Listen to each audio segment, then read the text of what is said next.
Hey guys, so I just recently met with a peer advisor at the Career Center to talk about searching for internships, and I made a list of 5 tips that I wanted to share with you guys in this brief video. So I know we just passed the hiring season for summer of 22, um, but there might still be some internships still out there that you guys are looking for, so this might help you. Um, and also, I'm sure some of you are sophomores, so this will be helpful for you a year from now, next fall when you're applying. So tip number 1 is to get your resume ready. So a very important part of your internship search is having a polished and a good-looking resume. I'm not a resume expert, but there are some really good resources out there. This is one I wanted to share with you. It's on the career.engineering.asu.edu website in the resumes and resources tab.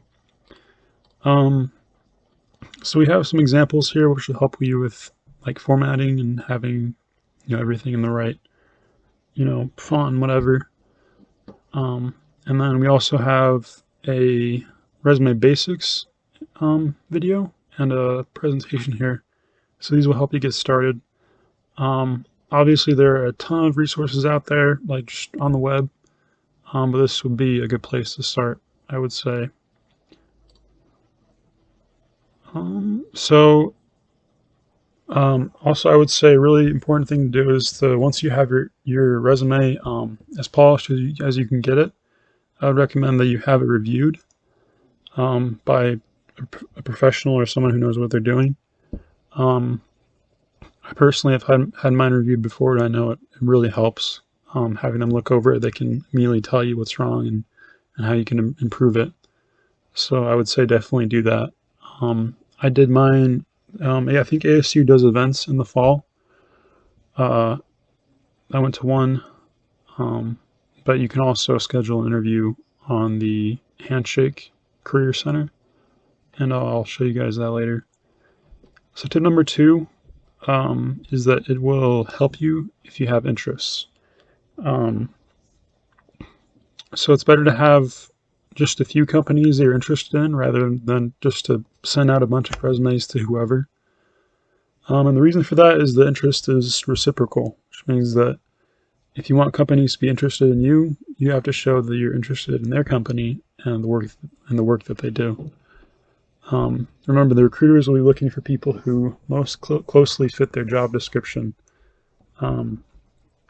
So if you have like a skill or two that other people don't, or that most other people don't, that can really help you stand apart, and it can help reassure the recruiter that you're the right person for the job. And that skill doesn't have to be anything crazy, right? I mean, maybe you could have just like implemented a machine learning algorithm and personal project that you did. But it doesn't have to be anything insane. But that's something that you can talk about, and it's something that can really set you apart.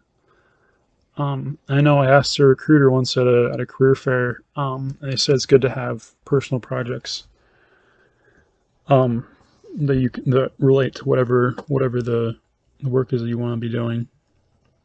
But that's not to say that projects in your classes don't have value. I mean, you can still use those. It's just that you only want to use them if you can show how you want them to, like, as closely as possible relate to the work that you'll be doing.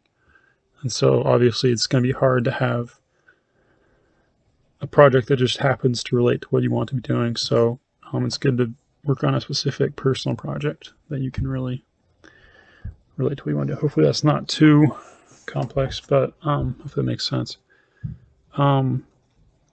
Yeah, so if you're a sophomore, now is a great time to be developing those interests and having experiences.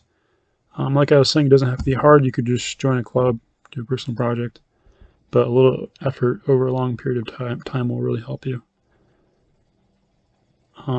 That's it. Yeah, and these companies, they really want people that care about what they're doing. They don't want people who are apathetic or who just want an internship. They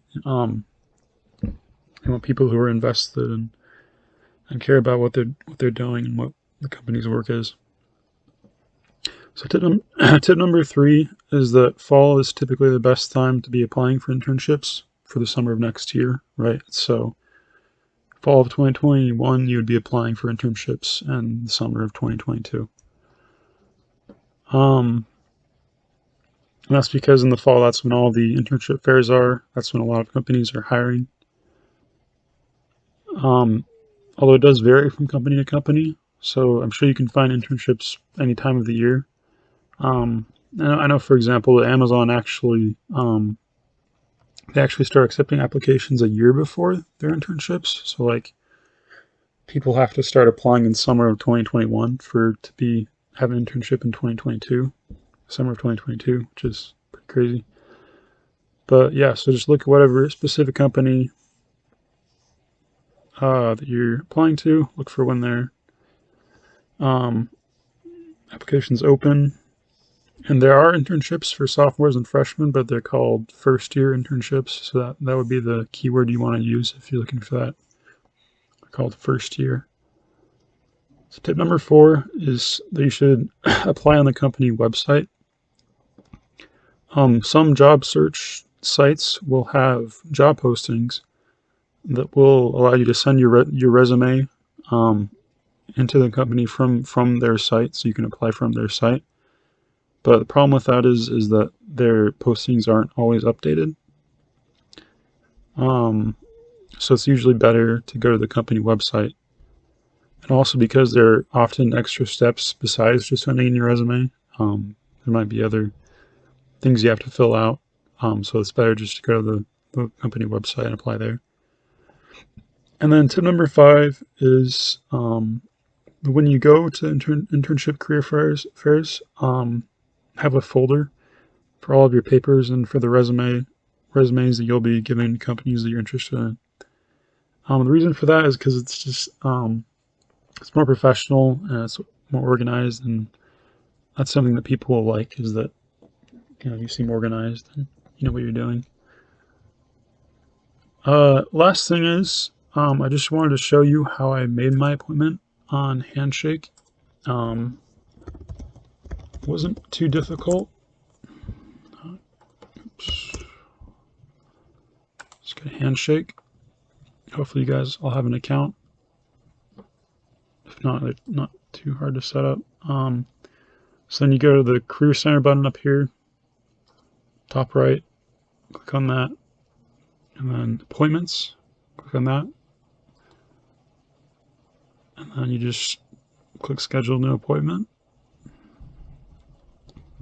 And you probably want to select the School of Engineering category. And then, yeah, like I was saying, you can get your resume / cover letter reviewed. Yes, they have a couple options for that. And also, if you need more advice for internship searches, you can schedule an appointment for that. Yeah, it's not too hard. It's really convenient. But yeah, that's all I had. Thank you, guys.